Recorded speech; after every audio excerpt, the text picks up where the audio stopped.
মুসলমানদের একজন বিখ্যাত মৌলবী আমাকে বলেছিলেন, জানেন তো কৃষ্ণবাবু, একই তো ব্যাপার।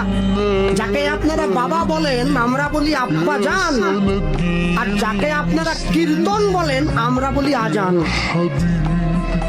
হ্যাঁ, যাকে আপনারা মাংস বলেন আমরা বলি গোস্ত, আর যাকে আপনারা বন্ধু বলেন আমরা বলি দোস্ত।